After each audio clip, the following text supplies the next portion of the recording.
ननकाना साहब से हमारे नुमाइंदे हफीजुर रहमान मुआविया की रिपोर्ट के मुताबिक थाना सदर शाहकोट की हदूद पौवा के करीब साजिद ने अन्नाफा के नाम से होटल बना रखा। गुज़श्ता रोज कांस्टेबल जैन ने ऑन ड्यूटी होटल मालिकान से मामूली तल्ख कलामी हो गई।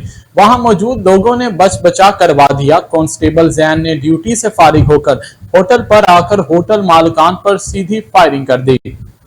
फायरिंग से होटल के मालिकान बाल बाल बच गए। होटल मालिक साजिद की दरख्वास्त डिस्ट्रिक्ट पुलिस ऑफिसर साइद अजीज कांस्टेबल जैन के मुकदमा दर्ज करवा दिया। पुलिस थाना सदर शाहकोट ने कांस्टेबल के खिलाफ इक़दाम कत्ल और पुलिस ऑर्डर 2002 की दफात के तहत मुकदमा दर्ज करके कांस्टेबल को हवालात में बंद कर दिया। तर्जुमान पुलिस के मुताबिक डिस्ट्रिक्ट पुलिस ऑफिसर साइद अजीज ने मुद्दी मुकदमे से मुलाकात की और इंसाफ की मुनसफाना फराहमी की यकीन दहानी भी करवाई। इस मौके पर गुफ्तगू करते हुए डिस्ट्रिक्ट पुलिस ऑफिसर साइद अजीज ने कहा कि कांस्टेबल जैन के खिलाफ कानूनी तकाज़ों के मुताबिक सजा का अमल यकीनी बनाया जाएगा।